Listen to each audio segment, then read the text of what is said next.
I'm Ben with the BTC Sessions, and this is your bullish bit brought to you by Coinmiles.io, the best place to earn Bitcoin rewards when you spend your filthy fiat online. If you're not using it, you are leaving sats on the table, shop online, or get gift cards for all your favorite vendors, including retail, travel, apparel, home supplies, groceries, and more. Hit the link below and earn 25,000 sats just for signing up.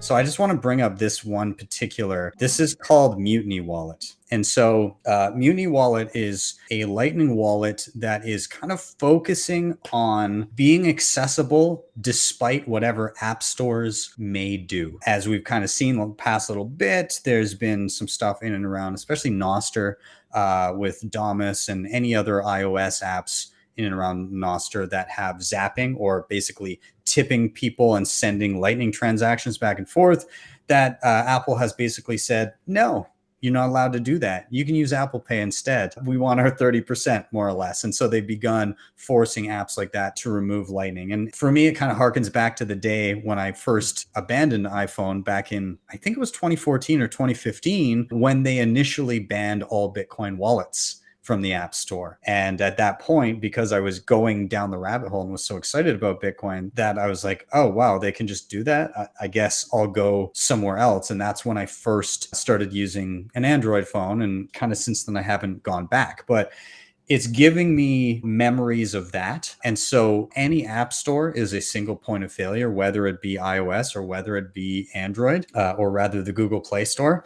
And so what Mutiny is doing is saying like, hey, we're going to do a web app, which means you can access it from any browser. But some of the interesting stuff around it is what this app actually does. And so what it does is you can basically set up a self-custody Lightning wallet on the fly without having to worry about channels or any sort of background Lightning wizardry, as they call it. So you can pretty much out the box set it up and be ready to go and start receiving payments right away. It backs up in a very familiar way. You've got a regular seed phrase, so nothing more than that. You just got to have your words. It will work on any device, whether it be desktop, whether it be mobile, whether it be iPhone or Android or whatever browser you're using, does not matter, an iPad, whatever, it will just work there. Beyond that, you can integrate it with Nostr, so you can be zapping from Mutiny. Again, there's the App Store thing where it's censorship resistant.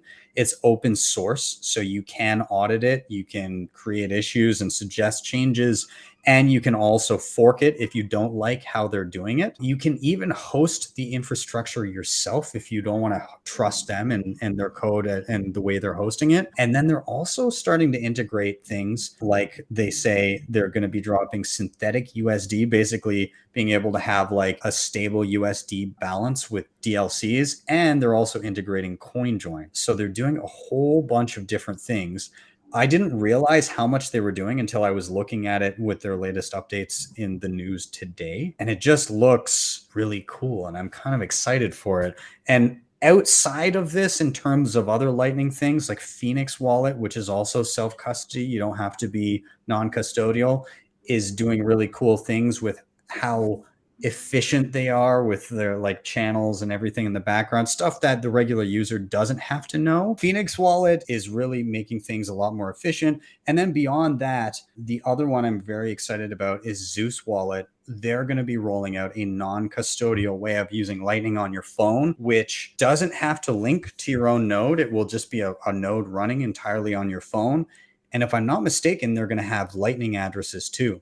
So it'll be the first, I think, the first instance of a Lightning address that is non-custodial without having to run a full node and manage your channels and do all that stuff. Anyways, the long and the short of it is I'm very excited for what's happening with wallets, and in particular Lightning wallets, because it's getting easier and easier over time to use them in a non-custodial fashion. And I think that will continue to improve. So